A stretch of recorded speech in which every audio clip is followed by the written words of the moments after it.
Okay, we are now live. 7:27. I'll give the others another couple minutes. You didn't hear from anybody that they weren't coming, did you? No, only Sal, but he's here. All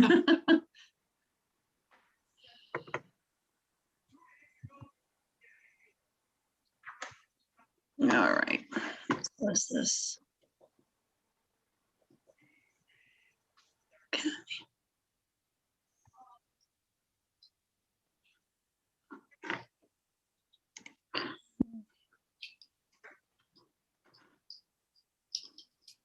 And I will share that screen.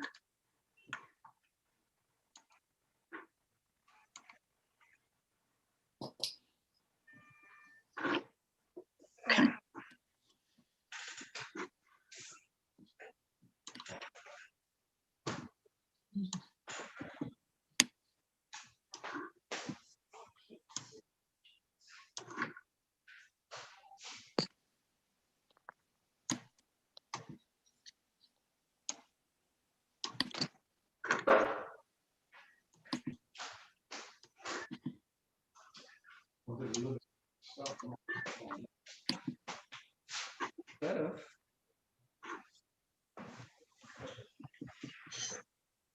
Jill, Frank Weber's on the attendee side. Okay. Let me bring him over. Let me find my overview.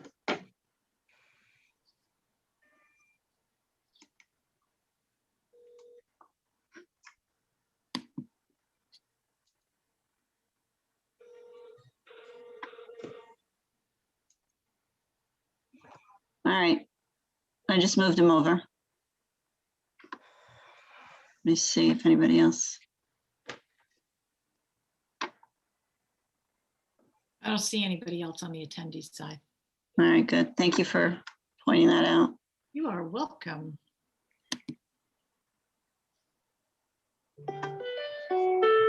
It's time to start the meeting. I can't with these notifications. All right, it is 7:30 and here's Sal Giordano and Matt. Awesome. The only one that we don't have is Mr. Dunn. Mr. Dunn. So, okay. Oh, I am going to start the meeting. Let me just get my agenda up.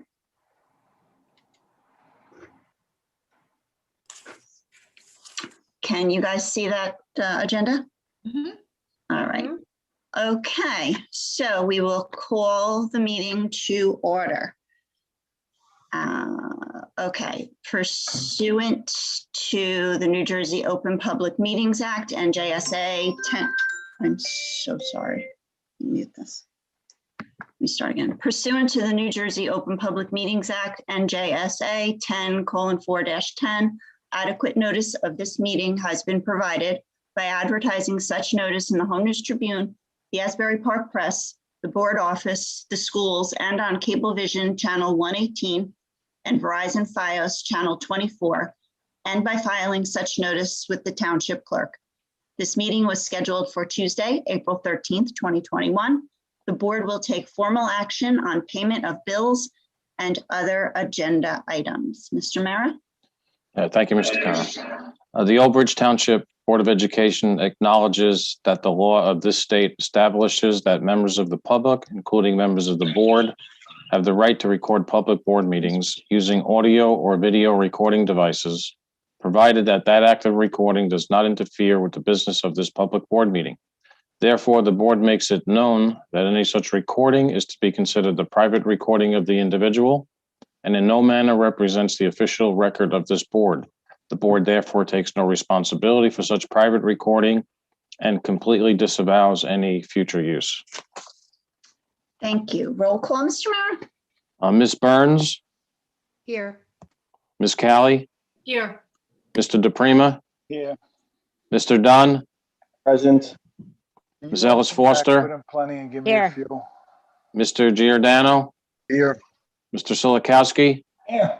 Mr. Weber, Here, Mr. Carroll. Here.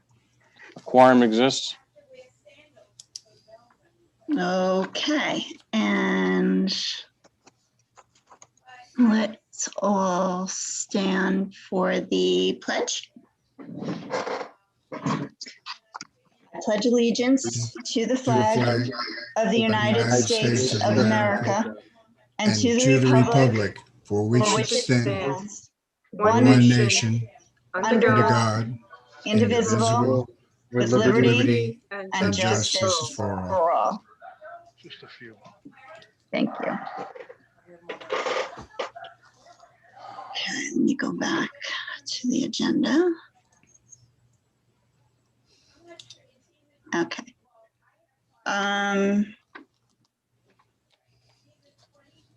Code of, who wants to read the Code of Ethics next week? I'll do it. Okay, Mrs. Kelly, gotcha. All right, and of course there's our district goals and our board goals. Now, next we have the approval of the minutes. Can I have a motion? Not this. No, we're not voting. We're not voting. Oh, this week. sorry. Yeah. Sorry. Did everybody get a chance to go over the minutes? Maybe I'll ask that. Anybody have any questions about the minutes? Nope. All right. Then we will have Mr. Rita represent to the board, and we do have recognition next week. Correction, that should say the following 12th grade students. 12th, right? Yeah. But that's really exciting. We do have some pretty smart second graders too, though. I would, point that out, but probably 12th graders. I wouldn't put it past them, honestly. But that'll be exciting to recognize them. And superintendent's report, will you have anything, or do you have anything tonight, Mr. Cittadino, or? No, next week, we're going to have the superintendent's report and progress towards goals. The superintendent's report will be a report based upon our district assessments that we used to obtain information about the learning goals and the growth of our students that are administered throughout the course of the year. And Dr. Colangio will be reporting on that, as well as during progress towards goals, giving us a first look at summer programs that we're going to put in addition to the ESY program and the Title I programs to address any learning loss that students may have had. And students will be recommended for the program, and parents will have the opportunity to register their children for the program that will take place in the month of July. Excellent, thank you. Will we have any correspondence, Mr. Mara? Yeah, as of today, there is no correspondence. Thank you. Okay, so now what I will do is open it up to the hearing of the residents, and this is only for agenda items only, specifically action items that will be on the agenda tonight. So there's 2 action items on the agenda tonight. So if anyone has anything they would like to say before we vote on those 2 items, now is the time to call in. I will put there. Okay, so let me find my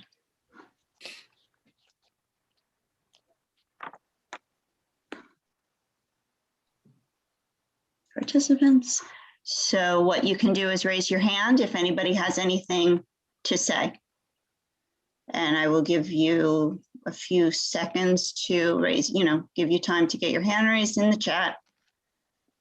And then we will close the hearing of the residents.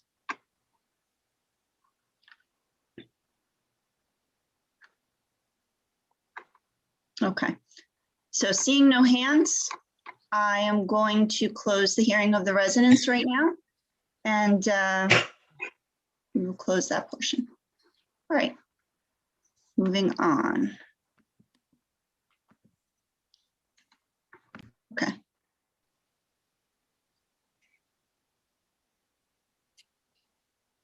All right, policy. We're going to present policy for first reading.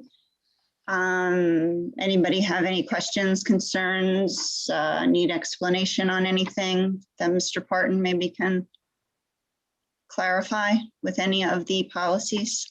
Yeah, I have a question on the Strauss has in a blurb that we have just listed various number of items, but it doesn't really tell us what the specific recommendations are on the revisions. Obviously, the ones that are abolished take care of themselves that are new. So are we going to get a more comprehensive explanation on policy so we can opine as needed? Well, Mr. Weber, the vast majority of the revisions, and it actually in the Strauss Esme, it's like a 10-page, 12-page document. It does talk about the changes and the reasons for them. A lot of the changes are update changes, consolidation changes in areas like family leave and in the Earned Sick Leave Act. The board member resignation and removal bylaw is a substantive change because there was a case that came down in 2020 that said that if a board member misses 3 meetings, that person is subject to removal. It doesn't have to be 3 regular action meetings. The rollover from No Child Left Behind to Every Student Succeeds Act is language. So too is the change from having many family leave policies because of the inconsistencies between state and federal to having one more comprehensive, longer, but more comprehensive and maybe marginally easier to understand policy. And then the other section is the No Child Left Behind required language policies. So there isn't really a single area in here where the board is rendering its opinion. These are all legal compliance policies. It's a lot, but it's not really elective issues. No, I understand that, Chris, but for example, the one item you mentioned, P014145, I read some of the case law on it, and it's some of the questions that come in my mind is this a mandatory removal after 3, or is it an optional one for the board depending on circumstances, those kind of things? On that one, Mrs. DeCara, if you don't mind my getting into this just briefly, Oh, go right ahead. the operation of that policy is that it's always a good cause standard. If there's a board member who is in an unfortunate family or personal medical situation, obviously meetings can and are routinely excused. If it's a board member who loses interest, that is a very different situation. What this change is that the board has the authority, not a mandate, but the authority under the statute, which is 18A 12-2, to remove another member with prior notice to that member and the member having an opportunity to explain himself or herself. So it is not mandatory, but it is worth clarifying because a lot of people get the impression, and many districts have said, that it's only if you miss 3 regular action meetings in a row. That is not the case. So that's a clarification now. Yeah, and the other thing is with the advent of Zoom driven by the pandemic, if a board member is not able to physically attend, is there going to be, can a policy recommendation be made with due cause that board member, whoever he or she may be, can participate in a meeting remotely? That is not clearly supported by law. There was a Kutch decision out of Jackson Township about 25 years ago now that says that the Open Public Meetings Act, except unless otherwise ordered by the governor, and here we are, the public is entitled to see the decisions being made. The public is entitled to see who is with you in the room and who is not. We are in the great and hopefully only exception in our lifetimes to that rule. But at this point, when the board returns to in-person meetings, once the board makes the decision as a body, meaning 5+, that it is time to return to in-person meetings, there is no provision for an individual board member to say, I'm going to participate my way. You may be excused from participation if you have a health situation, certainly, or a work situation on a night-to-night basis. But no, there is no authority under the Open Public Meetings Act for an individual board member to decide that the board is meeting in person, but I'm meeting on the phone. Now, my question is, though, can the board as a body supplement this statute as it stands with allowing that provision if they choose to do so? No, the cuts decision indicates that the board does not have that authority. Okay, thank you. Mr. Weber, did you get the attachment with the policies? Did you look at that or? And this is- I didn't, whatever I got, I was not able to open other than the one page, which essentially showed just showed the summary sheet of all the Titles. individual. Yeah, Thanks. okay, because I just wanted to clarify that we did get emailed a big, I don't even know how many pages it was, but we did, so you weren't able to open it, okay. No, That's why I wasn't sure, okay. okay. But thank everybody you. else was able to open it, yes? Yeah, okay, good, because just want to make sure it's being sent in the right format. All right, does anybody else have any other questions or concerns regarding any of the policies? No? All right. Moving on, there's nothing in curriculum professional development. A couple things in athletics. Can I just ask a question on athletics, please? Yes. Oh, I couldn't find you. There you are. I'm assuming those are the two positions for the new middle school baseball teams. It looks like assistant coaches. Correct? I think maybe it is. I don't know. Are they the assistant to Mr. Donahue being the head coach? That's a coach at the middle school is an assistant coach to the varsity coach. It's not an assistant to the coach at the middle school. But those are for the two new teams we installed a month ago, right? Correct. Okay. Thank you. Okay. So they're called, there is no head coach at the middle No school. head coach at the middle school. Got it. All right. Okay, finance. This is an action item, so I am going to ask for a motion on finance. I'll move it. Callie will second. Okay. Ms. Callie and Ms. Ellis Foster. Okay, do we have any discussions on finance item number 1 or 2? Mr. Carroll, on number 2, due to a quarantine situation in our accounts payable department, I'm just asking the board to give me the authorization to pay bills between meetings as we do during the month of July. It may not be necessary, but I just wanted the authorization. I didn't want to be late on paying medical premiums and utility bills in case the situation gets any worse. All right, does anybody have any questions or concerns regarding that? Okay. I will roll, can we have a roll call, Mr. Mayor? Mr. Giordano, Yes. Mr. Silikowski, Yes. Mr. Weber, Yes, Ms. Burns, Yes. Ms. Callie, Yes. Mr. DePrima, Yes. Mr. Dunn, Yes. Ms. Ellis Foster, Yes.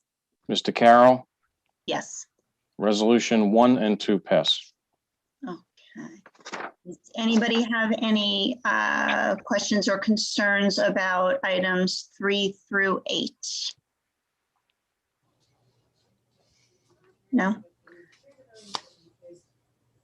All righty. How about non-certificated personnel office 1 and 2? Any questions? We will have additional retirements here, and we will have a name replacing the staff member in number 1. Number 1, okay. All right, very good. Mr. Weber, I assume you are going to do the retirements, or is that going to be Mr. Silikowski? well, I'm happy to share Okay. You guys Whatever. work it out. whatever Matt wants to do. That's fine. Okay. Yeah, I'll give the total amount of years and you read the names. How does that sound? Fine. Sounds like a plan. Look at that, working together. I will check your math. Okay.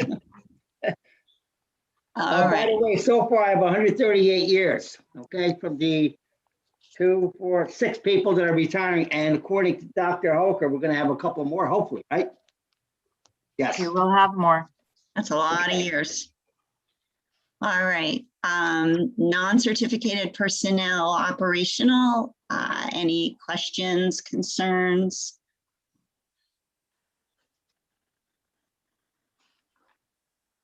No, okay. Then we have non-certificated personnel other.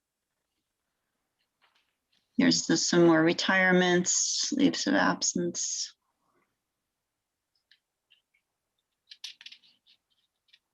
Nothing. Okay, let me scroll down. Now we have certificated personnel. And we have an action item here, items 1 and 2. So I will need a motion for certificated personnel items 1 and 2. Dunn will make a motion, certificate personnel items 1 and 2, Madam President. Thank you, Mr. Dunn. Can I have a second? Burns will second. Thank you, Mrs. Burns. Any questions, concerns, discussion? No. Okay. Mr. Mara, roll call, please. Ms. Callie, Yes. Mr. DePrima, Yes. Mr. Dunn, Yes. Ms. Ellis Foster, Yes. Mr. Giordano, Yes. Mr. Solikowski, Yes. Mr. Weber, Yes, Ms. Burns, Yes. Mr. Carroll. Yes. Resolutions 1 and 2 pass. All right. Now we have more. If there's any discussions on.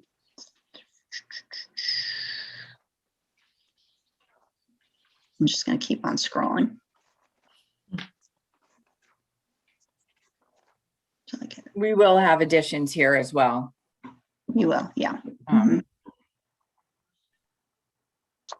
We will have new hires and we will have additional retirements. Okay. Keep putting them in your calculator, Mr. Solakowski. Yes. All right. Lots of stuff here. I'm going to keep scrolling till it's going to scroll slowly. I don't want to get people dizzy.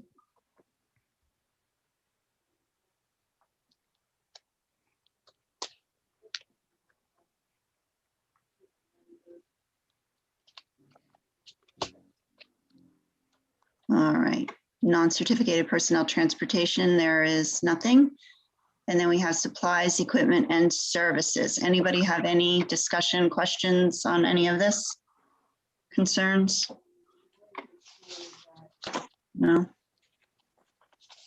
Okay. All righty. And we're moving on.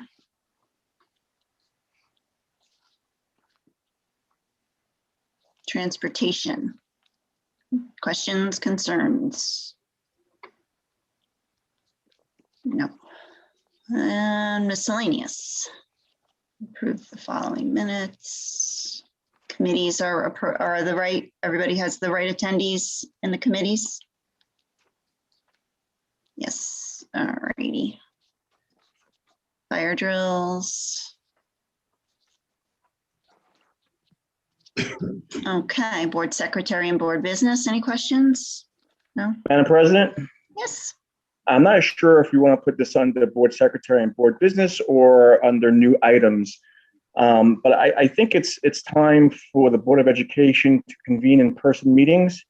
I think that, with vaccinations and with things getting much better and with our teachers and students going back to school, I think it's time for us as a Board of Ed to have in-person meetings. And I think if we take the necessary safety protocols and have the public still virtual, I think it's time for us to come out of our shells and meet in person. And I think that we should do it sooner than later. I know that many other Board of Educations are moving towards in-person meetings at this point. And I feel that it's important for us to do so for this school year, since we have our students and teachers back in school. So with that said, I would like to see what our fellow board members' opinion is, but I'm ready to make a motion to have this as an add-on to Tuesday's meeting if we can't agree to make this happen. Would anybody, go ahead, I'm sorry. I'll second his motion. Okay, I will third it. Mr. Dunn, I would like to open up probably in June. Close up the year with the in-person meeting, and then in August we'll continue, and hopefully everything will go well. okay, does anybody else have any thoughts on this? I Yes. agree with Mr. Dunn also, but I don't even think we should wait till June. I mean, I'm ready. I've been ready. As soon as possible, as far as I'm concerned. Well, I Okay. think the one thing I would say is, would we, I'm not sure everyone's vaccination status, and different people have, or different ways in the progress. So one thing I would ask is if there is a member who is not comfortable going in, either because of their health issues, if they have health issues of someone at home, that is an option they're given. Maybe May's meeting or something, maybe. The other thing I would suggest, I know when we looked at before, just kind of working through the logistics could take a little bit of time of how managing in person with Zoom and everybody hearing everything. There is some logistics involved around that. And I would almost also look at, would we use maybe the cafeteria space, not necessarily the TV room. Again, just to have spacing, if we're going to have to work through the logistics. Are we going to have the kids coming in and videotaping it? All that kind of things, just to get some of those logistics down. Do we invite a limited public? Do we not? Just kind of work through how it would actually technically work, just make sure we have everything in place. Mhm. Yeah, I agree. There's some, I knew this was coming soon, and I know that we're going back. Well, first of all, before I say anything, does anybody else have any input before I? Well, going back to what Kelly just said, I think the law in the state is, or the recommendation from the governor is now that 16-year-old students can get the vaccine. Now, obviously, it's a personal choice whether they choose to do that or not, or their parents has to have input. But certainly, if you could encourage people who are on the TV crew who are willing to do that and also on the crew, that would solve one of those problems.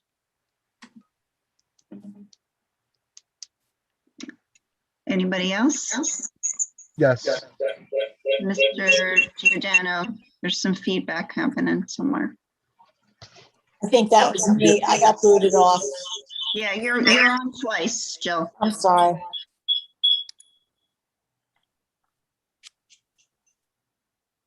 Sal, did you want to? Yeah, yes.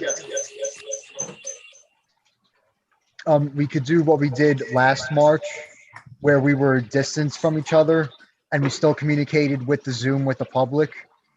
And I think Ms. Burns, I think you also were on the Zoom, so we could do that too. So for the board members that don't want to be in person, they could also communicate through the Zoom. So I think that would be a pretty good one. And especially with the budget meeting, which should be very exciting. So I think even with limited amount of people, we should still have some people there giving their input. Mhm. Thank you. Mr. Kara, just as a matter of law, while the governor's state of public health emergency continues, you do have some flexibility as far as going back and still having members participate by Zoom and having public access by Zoom. It's not unlike the hybrid classes that your teaching staff members have been doing. But you are required to allow the public to be there to the extent possible if they choose to be. So if you go to the cafeteria, you go to the auditorium, whatever room we use, you would want to do it as a someplace where you can have some space for people, not just the public, but also for the board to spread out a little bit. And as far as the procedure, Mr. Dunn was asking if it's new business, if it's an add-on, where it should fall. If you're going to do this, you'd want to provide the public with maximum notice. So probably the way to do it would be to revise miscellaneous item number 1 for next week, which is the meeting dates for May, and the format is location via Zoom. So that would be the place to notify people next Tuesday if there is going to be a change, if that's the consensus of the board. Where'd I go? I passed miscellaneous. That'd be page 23 on my version. Yeah, so then we would have to, do we make a motion tonight to change that for next week, or how do we, to vote on it next week for May? Yeah, you can have continue the discussion now and then have a straw poll, and that straw poll would result in a change or a clarification of the agenda for next week, and then you'd vote on it. Mhm. Does anybody else have anything that they'd like to say? Does anybody not want to, does anybody feel uncomfortable? I just want to ask a question, but Go ahead. Mr. Parton, how does the mask mandate from the governor's office fill in on that? Do attendees have to wear masks? Yes, you remain under the public health emergency by the governor. You remain under the auspices of the CDC and the Department of Health. And most simply, to answer your question, you remain under your own policy and you remain under the road back. So yes, social distancing and masks are absolutely required if you do your live meetings. It is not optional at this time. That may change. So everybody on screen and everybody who's attending has to wear a mask? Yes. Well, not the people who are on screen from home, but yes, Right. everybody who is there and on screen, certainly, yes. Mhm. Jill, you're muted. Still muted.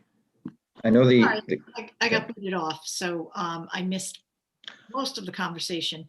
So if we go back in person, then Mr. Parton, did you say that then it's open to the public to attend? Yes, if you are there in person, you cannot be in person without inviting the public to also be there in person. Subject, of course, to social distancing and the resulting room capacity limits. You know, that you're always subject to the fire code, even if before this madness began. So you have space for the public to the extent that space is available. What is it right And now, Chris? 50%? that space is determined by the guidelines, right? So what, you just have somebody standing at the door and saying, okay, you can come in and you can't because we're full according to social distancing. Yes, that is correct. There is an executive order that specifically excludes public Board of Education meetings from gathering limits. However, that does not abrogate the road back social distancing requirements. So yes, Yeah. when the room is full, your bouncer would leap into action and prevent people from coming in and invite them to participate virtually, because you would be doing a hybrid board meeting.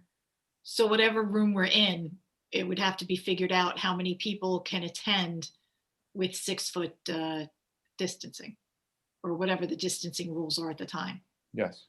Isn't the distancing details now 3 feet as per CDC guidelines with classrooms? I would assume that applies also for gatherings now, correct? Yes, it does. And it's subject to further change upwards or downwards, depending on what happens. But yeah, and you do not have an aggregate cap because it's a board meeting, but you do have a room cap, whatever that may be. Mr. Parton, just for facilities to accommodate 100 people if we utilize the auditorium. I just think it's a good time. It's a good thing to do to show the public that, you know what, we're ready to get back together as a group. And I think that it would be a positive for our district. Mr. Parton, I just want to get clarification on that, because my understanding of the 3 foot is that it only applies to children in the classroom, that social distancing change, and not to teachers and adults in schools. That they still fall under 6 feet. Yes, I'm sorry. That is correct. The aggregate for adult to adult spread is 6 feet. So with masking tapes in the auditorium, masking tape on chairs that are in play and not in play, you would have to mark it out, because there will be a certain point where people could conceivably be turned away. You don't have the capacity that you've had tonight. You've got 36 participants. That was much higher in the past, and that would probably be easy. If you want to have people indicate their intention to attend, you can do that. But the result would be the same whether or not people give you forewarning that they're going to be there or not. When you hit that room limit, that's where you are. The other question I have is, I know that I'm talking to other superintendents as their boards are exploring this too. And I don't know if, if it's a policy item or if it's an item in which you have seen from other districts in which you serve, that they're basically not riding both horses. So if it's public meeting, when public's invited, they're not inviting comment from home because the people in the public have no way to hear the comment from the people at home. Only the people who have board members on laptops would have that access. So it's either you're going to have public comment from the audience or no audience participation and public comment from home. Yeah, that's logistics. And it is true that boards are struggling with that. Fortunately, the Department of Community Affairs regulations that were promulgated months after this had already started do provide the board with that authority. If you're having a hybrid meeting, you're right, the members of the public and even members of the board might not be able to hear those questions. So it is your discretion whether to permit remote questions during an in-person meeting.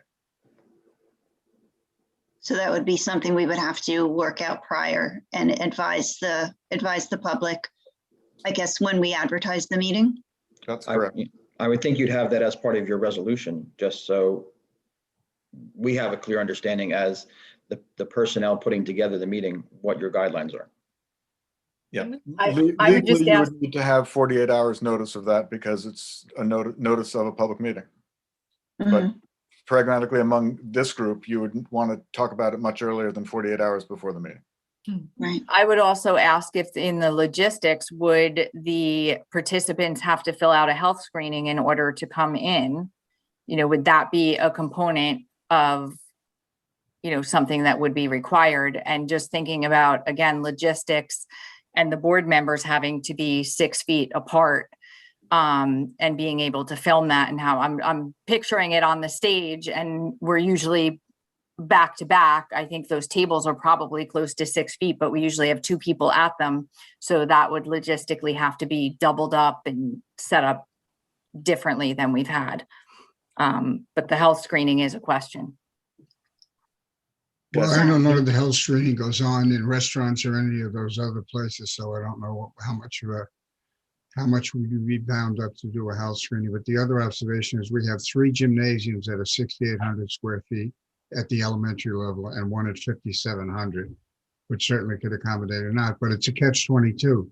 So as Mr. Parton says, if we can have 2 sets of people who are actually there who may want to be there physically, and people who are would rather be on Zoom from home, and you're gonna, no matter what you do, half of them are gonna be disenfranchised to ask questions.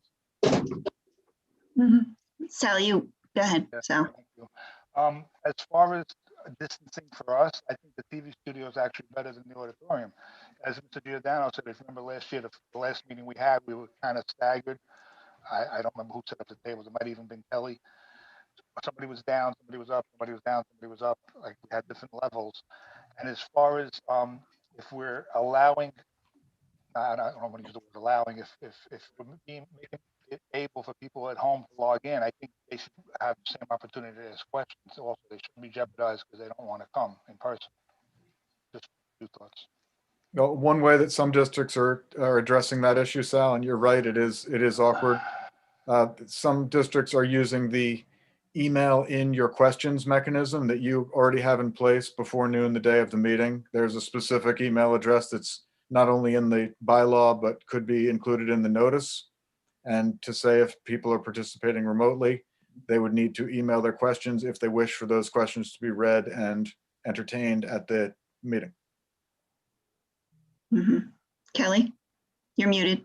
Thanks. What I would suggest, maybe, Jill and, Mr. Cittadino kind of work this offline and come back. I know we'd also, I would suggest we talk to Mr. Dajewski on options of where we can go. I did have some discussions with him last year. Some issues with there's certain places the TV can broadcast from and cannot. So that would be, we'd want to check with him. I know, as I said, the one time we did think about the cafeteria because it could go there. There is more room to spread out there.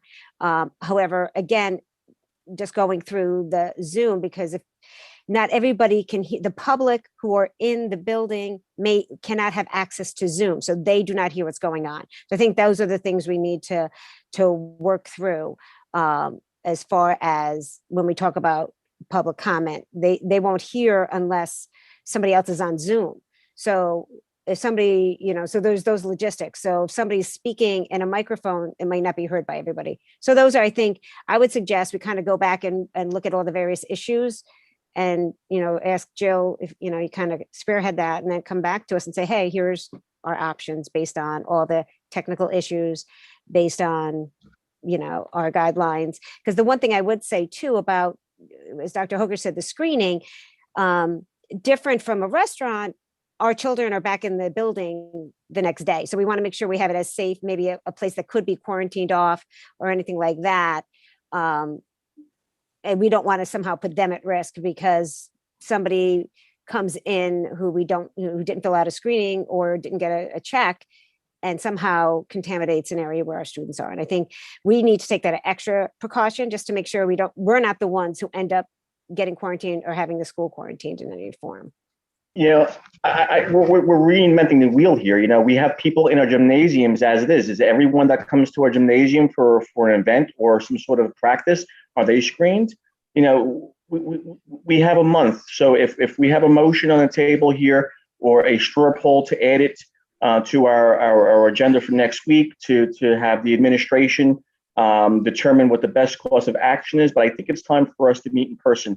And what I'm hearing here is, there's all good questions, but these aren't questions that haven't been dealt with by other boards or other municipalities and other functions. This is something which we can work through.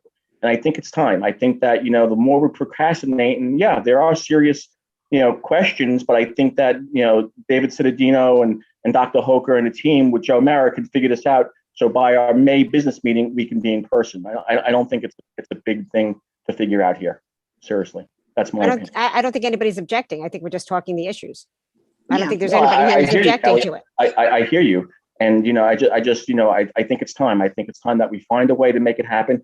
We have our students back. We have our teachers back. Now it's time for us to get back. And I think it's important. So if we can figure it out, let's do that. And let's put something on the agenda so it's written in stone so that there's a date for us to shoot for and achieve. Right, but the answers to some of these questions have to be had before we can vote. Correct.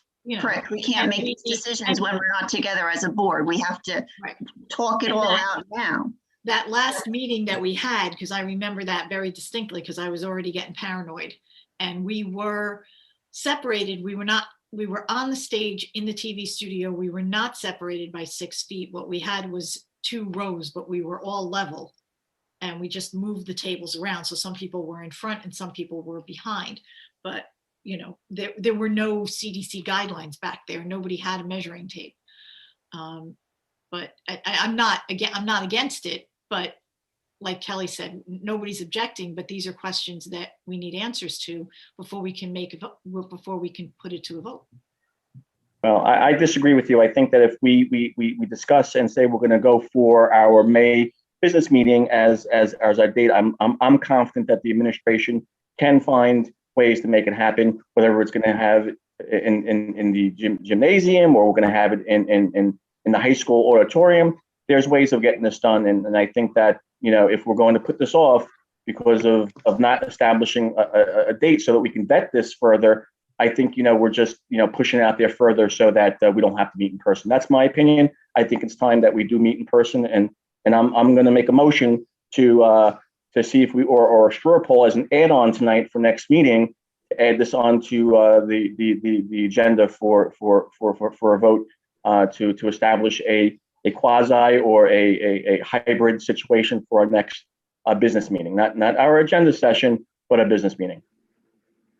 But you're kind of saying the same thing, is that if Mr. Dunn is proposing that the miscellaneous item number 1 be changed to say the first 2 meetings listed are via Zoom and the May 18th regular meeting is in person, that could go on your agenda for next week if that's the will of the board. And then when that motion comes up, the administration could inform you of the obstacles that they have identified, and then the board can vote based upon where we lie. And if there are questions that have not been answered by that point or can't be answered by that point, then you'll know that too.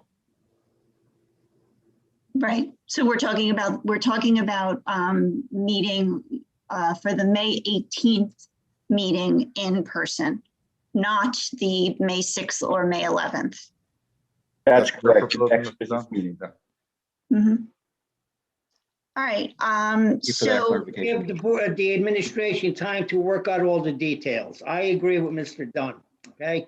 The finance meeting, we should have in person. And then in June, hopefully we can have the regular meetings in person. Then open up the new year in August for everybody to come in. well, the That's public my hearing opinion. on the budget will be via Zoom. Right? The budget Zoom and in person, I think. Um, That's That's my not- opinion. that's not what we're saying, though. That's not what everyone is saying. That would be, And I agree with that. Don't say everyone, because I'm good with that. Yeah, and I agree with it too. Yeah.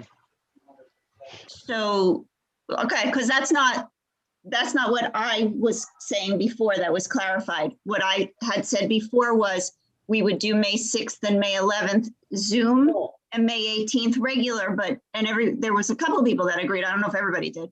I But thought now, That's why we take a Rich poll. was saying too. I'm sorry? That's why we take a poll. Right, Jill, I didn't hear what you said. I'm sorry. I thought that's what Rich was saying as well. Yeah, I that's thought what I, that was- any okay. business meeting. No, That he was was saying Mr. all Dunn's three. proposal. All three Now- in person. Well, Alright. either way, let me just elaborate. Either way, I would like to have an in-person meeting as soon as possible, whether it's the budget meeting or the next regularly scheduled business meeting. The agenda session, obviously, you can go virtual at this point until we have all the facts in place. But I'm open to either or. I'm ready to come back in person, and I want to show the public that this board, can meet in person, just like we're asking our teachers and students to do as well. So I think it's time. So what we need to do as a group to work the logistics out, I'm sure we can do that. And if it's the will of the board to make it the budget hearing meeting, well and good. I'm open for either or. So Mr. Teresa, we haven't heard from you yet. So I would agree with having the public hearing budget in public also. The only issue that I'm hearing is that then we won't have full participation because people on Zoom and people who are in person aren't going to be able to hear each other. And I don't think that that's the opportune time to try something new, especially when it's, the budget that we're talking about. That's just my opinion. I think the problem between the people on Zoom and the people being in the audience is a technical problem that should be fairly easily resolved. It's really not rocket science. It should be, if you have speakers that are plugged into the Zoom system, so people that don't have Zoom when they're at the building, they can hear the whole context of the meeting. I don't know why that would be a problem.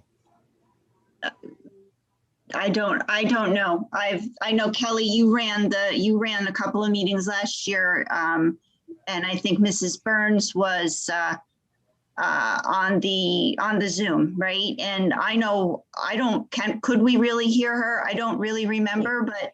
And so I think that's why we need to talk to Mr. Jadzuski. So, I mean, I would say, can we give the week to find out answers to this so that when we come back next week, we can get a better feeling of, would we be able to pull it off by the 6th? And if so, yes, let's move forward. Because again, nobody's objecting to this. Everyone agrees with you, Mr. Dunn. We just want to work out the logistics. So I think if we can, again, talk to Mr. Jadzuski about what sound systems where, how far can they go, where can we do it? And then come back next week saying, here's the constraints, here's how we can do it. And, can we do it for the 6th? Great, and then but I think, I think Mrs. Burns brings up a good point. We just don't want to disenfranchise anyone with the budget meeting. That could only, Right. So I think can we go and have the investigation done of how can everybody participate? How would it work? What kind of speakers do we need? How far can the broadcast go from? Where are the outlets? There's those kind of things. I don't think it's not that they can't be done. We just need to find that out before Yeah. we make a decision. Yeah, my only thing is I'm just not comfortable saying, yes, let's do it before we know how to do it. I know, you could say, yeah, let's do it and they'll figure it out. I don't know how comfortable I am with that because, it's difficult to run. It's difficult to run a Zoom meeting. It's difficult to run this webinar. And then I'm trying to see, I'm trying to think of the logistics between with doing the hybrid. I mean, I know the teachers do it all the time, God bless them. And then having the people call in. I just, again, want to make sure that everyone is able to call in. Will we have to limit and just say, if you do want to speak, you have to come to the meeting, or do what the policy that we have in place now, send your email before noon the day of to the specific board secretary email that's designated for that. And these are things, as I think Mr. Cittadino mentioned, should really be in the resolution. Do you guys agree, that when we're going to make a resolution, these things need to be in it, or do they not have to be in it? And we can just say, we'll figure it out. I mean, or do we need, let me ask this question. Do we need to have a resolution next week in order to make a motion to vote on it? Let me ask that question. Does it need to be currently on the agenda in order for someone to say, I want to make a motion for this? No, you are sunshine for all regular action next week. So if you walk in next week with the agenda looking exactly like it looks tonight, it could still be subject to this same type of motion, discussion, and vote. Okay. But what you want to decide tonight is, what question are you asking the administration? If you just want to say, let's leave the agenda as it is, but please have Dave and his team advise of what the options are, then that's fine. If you want to say the question is, can we do it for the 18th? Then they'd answer that specific question. If you want to say, can we do it for the 6th? That's a slightly different question. What you want to decide tonight is what question you're asking the administration. Okay. And Chris, I'm sorry. So if we decide, if we have 5 votes to say, hey, we're going to put this on the next agenda, say we decide that it's going to be May 18th, next regular meeting will be a meeting that we're going to have in person. And then the board, the administration comes back to us during the week and says, oh, well, it's not feasible, or at the meeting says it's not feasible, we can withdraw that line item. So it works either direction. We can do it now or later. So I'm the feeling right now to say, hey, I want to get on the agenda for a date that we're going to go live again. I think the more time we give people, the better off we are. And I don't want to sit here and say, well, let's wait for information. So, whatever we feel is the correct method or direction, I want to move forward with this. And I think that, if we can move it to May 18th to give the administration plenty of time to figure out the logistics, I'm willing to say, let's move, let's put it on the agenda to make May 18th, 2021, a regular business meeting, a live meeting. So there's plenty of time. There's a whole month plus for the logistics to be worked out. I'm not, really, that set on having the budget meeting live, but I definitely want to have something concrete out there that is saying this board is going to meet live in the very near future.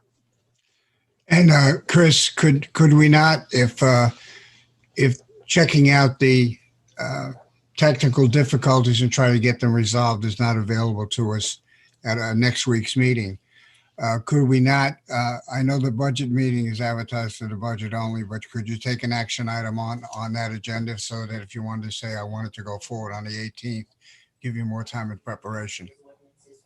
Yes, you could re-sunshine for May 6th, anytime up to Monday night, May 3rd, and have that have a special action item on for that night, if that was the will of the board and that's the advice of the administration.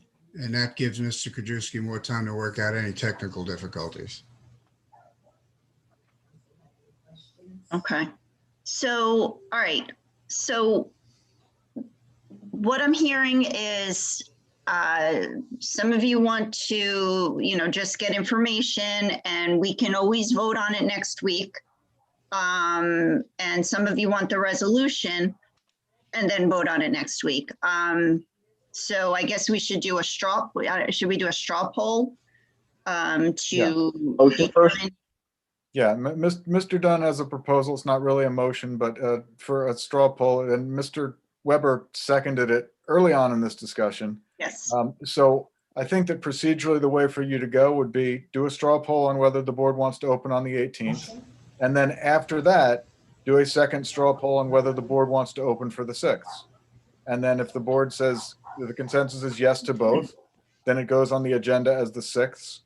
If the consensus is yes to only the 18th, it goes on the agenda as the 18th. And if the consensus is no to both, then the agenda stays as is. And either way, or any of those three ways, Mr. Cittadino will update what the obstacles are to moving forward per the board consensus. So do a straw poll first on whether you want to have the May 18th regular action meeting be in person / hybrid. Okay. Okay. So, Mr. Mara, can we have a straw poll for May 18th? Sure. In person / hybrid? I have one question, Chris, please, I'm sorry. Chris, just like when we do president and vice president, if I vote yes for the 18th, that means I can't vote for the 6th? No, it does not mean that. Okay. At this point, Okay. because we're doing it in this order. Okay. If you vote yes for the 18th, you can still say, and in fact, I want to start tomorrow. You can do for the 6th. Yes. Okay, thank you. Okay, so this is for the May 18th open to the public meeting. Ms. Burns, yes or no? Yes. Ms. Callie, yes or no? This is to put it on the agenda for next week to vote. Correct. For the 18th, yes. Okay, yes. Mr. DePrima, Yes. Mr. Dunn, Yes. Ms. Ellis Foster, Yes. Mr. Giordano, Yes. Mr. Silikowski, Yes. Mr. Weber, Absolutely, yes. and Mr. Carroll. Yes. So the votes there for the 18th open public meeting are 9-0. For the 6th, Ms. Burns, Yes. Ms. Callie, Yes. Mr. DePrima, Yes. Mr. Dunn, Yes.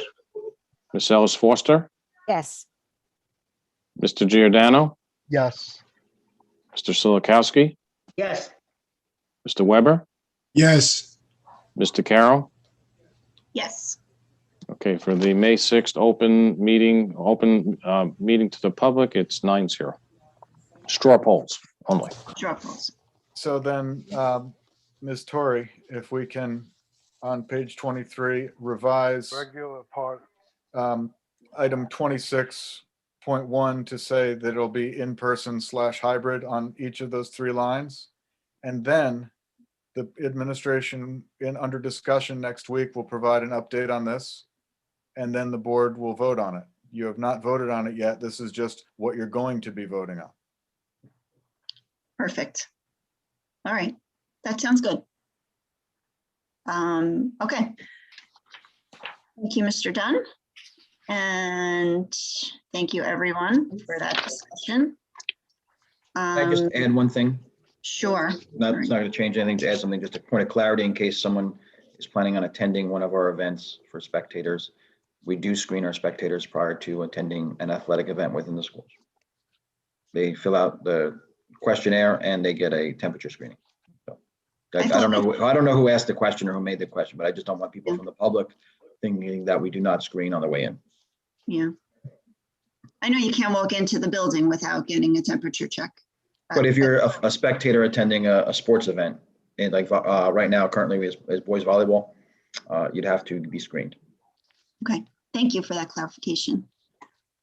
Okay, so we were on board secretary business. Does anybody have anything else or any other questions in the board secretary business category? Okay, let me just, I think right after that, okay, now we're going to get to hearing of the residents on any school district issue. And let me get my screen up so that you can, there it is. So you can raise your hand. Whoops. All right, I will give everyone a few seconds to raise your hand. We are on hearing of the residents on any agenda item only. I'm sorry. No. Any school district issue, sorry, wrong hearing. So I'll give you a few seconds because I know that we did have a long conversation, so people might have stepped away for a minute. So I'll give you a few seconds to raise your hand in the chat. I have one hand raised. Statistics matter. Okay, so I'm going to ask you to unmute and I'm going to ask you to state your real name for the record. Okay, statistics matter. Okay, you can unmute and state your real name, please. Okay, hi, this is Sarah Fournier. I had a question regarding, I guess this is for Dr. Tui, regarding ESY. I was told that for ESY services, like special services, that there would be no Zoom option. Is that correct? As of right now, we're planning on doing an in-person ESY, yes. Let's say that there's no option at all. If a student is medically fragile, as the governor has already outlined, then we would try to make accommodations as best possible. If students are going on vacation because they want to go away for 4 weeks in the summer, then they would be expected to be in person. Okay, thank you. Thank you very much. Okay, and well, seeing no other hands raised, I will close the hearing of the residents portion of the meeting tonight. So, okay, you got in right under the wire. Bill Brock, I'm going to allow you to speak. I'm going to ask you to unmute. Please state your name for the record. This is actually Candace Bach. Is this particular session for the residents in regards to the school and the reopening plan, or is there a different one after the meeting's over? This is a hearing of the residents on any school district item. So whatever you can speak to, whatever your concerns are right now. Sure. Okay. So David, on March 13th, it was 1 year ago that. Sorry, are you speaking to Mr. Cittadino? Yes. Mr. Cittadino. Okay, thank you. So on March 13th, it was 1 year that, our children have been out of a typical classroom setting. On March 19th, the CDC changed the guidelines from 6 feet to 3 feet in a classroom. And still, here we are, mid-April. And our school district is, rotating cohorts, which in theory, of course, sounds good. However, the reality is that my second grader will be going 2 extra days of in-person learning for the month of April. This school district is extremely behind in the reopening process. And The camera doesn't work. I'm not using it. And it has been extremely mismanaged since day one. And David, at the last Board of Ed meeting, Mr. Cittadino, please. You stated if the CDC relaxed the guidelines from 6 feet to 3 feet, it would be, and I quote, a game changer and expand our opportunities with the reopening. So in my opinion, there should be no hesitation with accelerating the reopening plan to 5 days next Monday, the 19th. So my question to you is, and I want factual reasons, not excuses, as to why we're not progressing with the reopening process starting next week. Thank you. Okay. So seeing no other hands raised, I am going to close the public hearing portion of the meeting. Wait, it's not going to be answered? I'm closing the public hearing portion of the meeting. This is I would like an answer. I think the residents of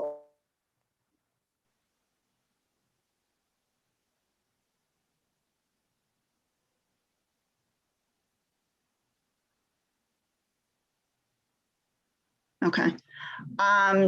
Just for the record, and this has been stated every time, this isn't a Q&A. And a lot of the questions that was just asked has been stated many times. Mr. Cittadino is free to answer if he would like. Absolutely.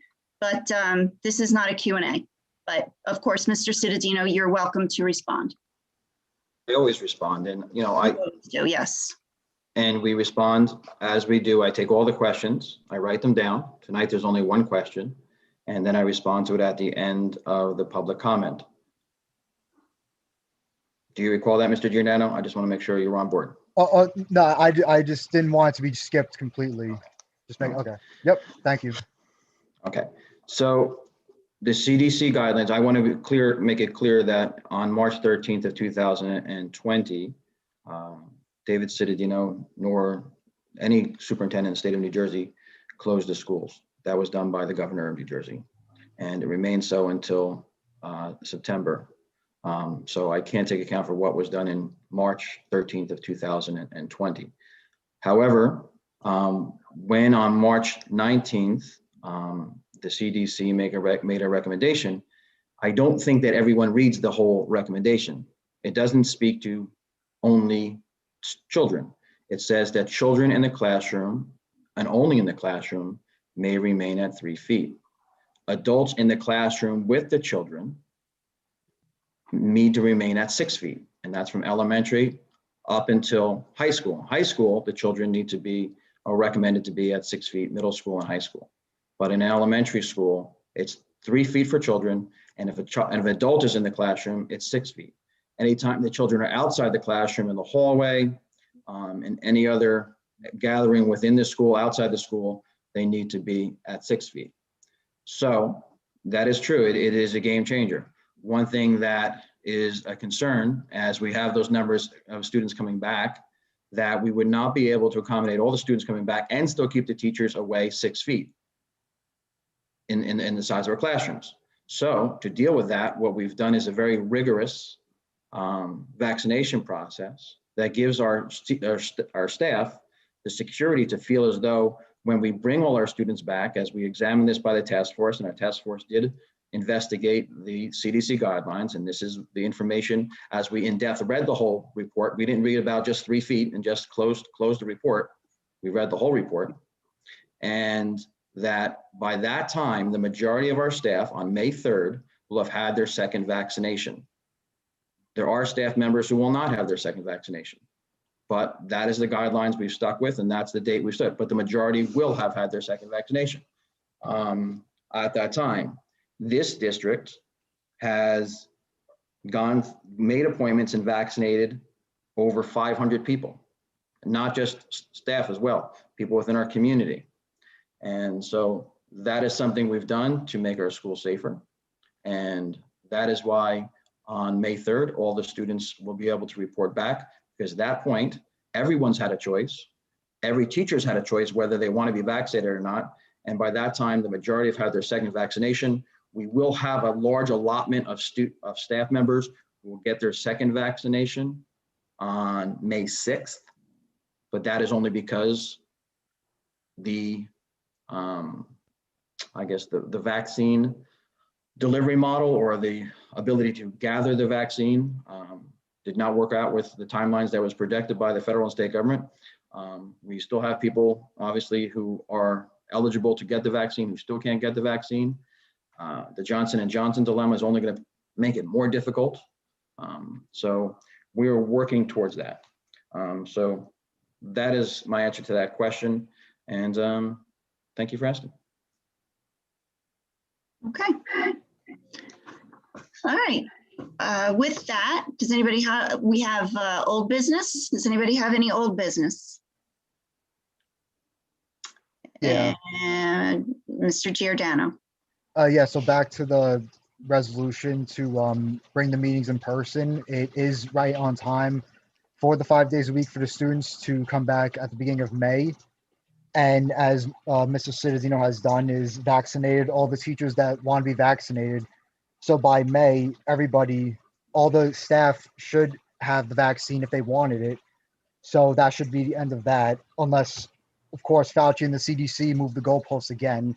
But if that doesn't happen, then we should be ready to go forward at full speed ahead, 5 days a week and in-person meetings for the Board of Education.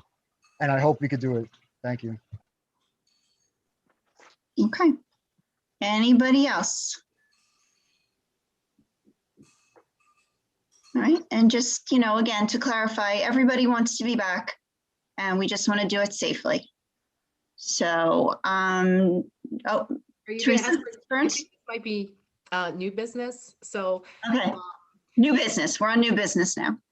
So I just wanted to say, I know that we're looking to move forward and start having meetings and being in the building. I'm just hoping that then if we're going to be treating all of our extracurricular activities equitable, because I know if we're having sports in the buildings, that children who enjoy art programs and music in the plays, I know that their parents are also looking to see their children perform. So that's just all I have to say about that. Thank you. And Jill, I wasn't muted before. I mean, I was muted before. I just wanted to raise the question of the CDC, or the conventional wisdom has said that the likelihood of spreading this disease on a contact surface was far less of a risk than it had been portrayed as for most of the pandemic. Okay. Would anybody else like to speak? Yeah, new business. I am scheduling a curriculum meeting on April 29th, and it'll be Zoom. And I'm welcoming everybody to come to the meeting. We're working out the details right now with Dr. Tui. Sorry, you said what date, Mr. Solikowski? April 29th, a Thursday. April 29th. Okay, thank you. All right. Anybody, you're muted, Mr. Cittadino. I just have an item for new business just to bring up on the I guess on the heels of what we discussed with vaccinations. First, let me just say, I have to extreme thank you to Penn Medical Group for coming to us and providing vaccinations on site within our schools. Prior to that, we had been able to get 125 appointments in and around the area for our staff. And with the Penn Medical visit that day, I'm sorry, we had over 125, but we had another 286 persons that were vaccinated. The majority of them, or a good portion of them, were our staff from within our buildings. Then others were personnel from the township and senior citizens who couldn't get appointments anywhere else. I think this township owes a big debt of gratitude to Lisa from OB Thames. She was like a workhorse to try to get people into vaccination appointments, from EMS people, volunteer firemen, police officers, MUA personnel. She had everyone coming in here every time we had another appointment available from the vaccination. And Debbie, my secretary, Trish was registering people. Audrey Baker and the entire nursing staff did an incredible job helping with the screening of people after they were vaccinated to make sure that there was no reactions and they were safe. So I want to just thank everyone who took part in that. Now, the major dilemma that it causes for us, and again, this is the quickest way to get it done, is to have these clinics. And we had 2 clinics in one day. Usually Penn Medical does a clinic in the morning and a clinic in the afternoon. But because of it was post-Easter and getting the vaccines was limited, we signed up to have 2 sessions in one day So we wouldn't have to wait another week to get a second session because we wanted to get our staff vaccinated as soon as possible. And again, anybody from Old Bridge, we wanted to get them vaccinated as soon as possible because, these numbers aren't going down because of the variants. It's not impact. So we wanted to make sure we get as many shots in arms as possible. So on that day, we vaccinated over 125 staff members to our schools with Moderna. And this is something went over with the task force. Anyone who's had a second dose of Moderna, I think Mr. Dunn spoke about this, there's anywhere from 30 to 50% of the people getting the second dose have an adverse reaction the day after, flu-like symptoms, anything from achy fever. And anyone who's had, of all of our staff who's had the second dose of Moderna prior to this, we're experiencing a large call out just because of the illness that is a side effect from that second dose. So you can imagine our concern for May 6th is our second dose for everyone on that day. We vaccinated 286 people in one day, the majority of them staff, and now May 6th, we're gonna have to second vaccinate them. There is no flexibility in my date. They don't do it on Fridays. It has to be 28 days after the Moderna. So this is what the administration is having to do, and it's a proposal only because it's going to be a Friday in May. We're probably going to experience a lot of call outs anyway that day from personal days or whatever that we have, and experiencing a lot of uncertainty. So on May 26th was originally scheduled the field day, the district field day. It was originally scheduled as a remote day, as of the Wisdom Wednesday, the Wellness Wednesday event. My proposal, and I just wanted to present this to the board, is that May 7th will be a remote day because this way the staff that is not feeling well or they don't have to necessarily call out. They can hopefully get through the day, but otherwise we're not going to have enough staff and substitutes to manage that day with that many staff out as the possibility. I don't want to not plan for that and then have massive absences on that day, and we won't be able to deal with the needs of our students. So as planned, the elementaries will have the field day, which was already planned for May 26th. We're going to move it to May 7th, have an all remote event, and the middle school and high school will also learn remotely on that day. And that'll help us address that second date. And by that point, like I said, any staff member who wanted a vaccine would have had a vaccine by the day in their second dose by early May. Any thoughts, concerns? Yes, Dave, I just want to sincerely thank you for really thinking out of the box with really being ahead of the curve with getting Penn Medical in and other providers to get our teachers vaccinated. I think, your sense of urgency, saved us time, and we're able to, get back to some sort of normalcy based upon your commitment of working out of the box. And I know you've gotten a lot of criticism. However, you know what, it's definitely the right thing to praise you for thinking out of the box. I can tell you that you're right about the 6th and 7th because, I had the second dose of Moderna back in late January, and 12 to 18 hours later, I came down with the flu. I had 102 fever for 12 hours, and, I was feeling really bad, but it went away as quickly as it came, and then I was feeling great. So again, I just want to, sincerely thank you for really putting the time in and thinking out of the box by getting our teachers vaccinated, getting that done. I know that's a lot of administrative and a lot of rigmarole to get that done, but you were definitely ahead of the curve there, and I appreciate it. And you mentioned one person in particular. I know that there's a whole litany of individuals who played a very critical role with opening our schools for clinics. But you're right, Lisa Giuliano with OB Thames, she's a dedicated individual to this town, and she definitely needs a lot of praise also. She did a lot. She coordinated with me, with the fire departments here in Old Bridge to get our people vaccinated along with the county. But I know that she's played a very big role as well. But Dave, thank you for thinking out of the box and doing a superb job with getting our teachers the much needed vaccine. To that point, Rich, just while you're talking about that, there's a lot of, I had about 6 staff members who were looking for the Johnson & Johnson. They had concerns about the second dose, concern about Moderna, or they wanted the Johnson & Johnson's only one shot, and then after 10 days you're fully vaccinated. But obviously with the concerns with Johnson & Johnson now they're looking for Moderna or Pfizer vaccinations.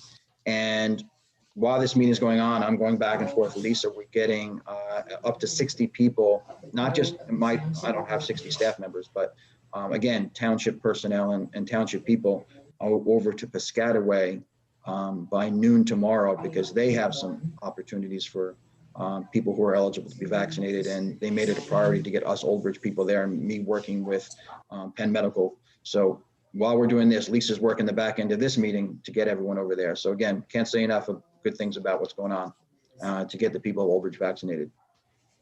Terrific. Thank you, Dave. Okay. Would anyone else like to, first of all, does anybody else have any new business?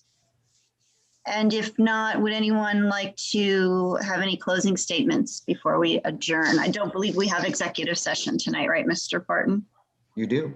I think. We don't have We do. executive All session, right. but we have, A board I didn't know if we were allowed to call it executive session or if we were supposed to call it just training. I didn't know.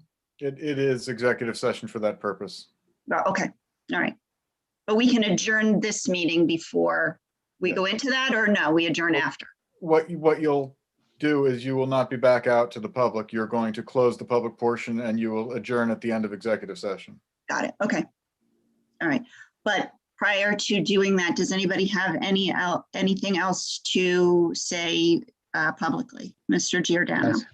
Yes, I believe I need to say this, based on recent events. I just want to give my sympathy to everyone that is severely affected by the virus or has unfortunately passed away from the virus and other health issues during this time. And I will continue to do my best to do the best for the most people of Old Bridge based on their risk tolerance. And vaccinations are coming. It's good. Mr. Cedino did a good job. And everyone do their own research, eat right, exercise, and do the best they could do to make their immune system better. Thank you. Thank you. Anyone else before we go to executive session? Okay. So I just need a motion to go into executive session. Burns will make the motion. Burns, okay. And second? Callie will second. Callie. And this is executive session for board training. And roll call, please. You all in favor? Aye. Opposed? Abstentions? So we're going into executive session at 8:50 p.m. Awesome. Thank you very much, everyone. Thank you to everyone that attended. And we will see you next week. Board members, please stay on.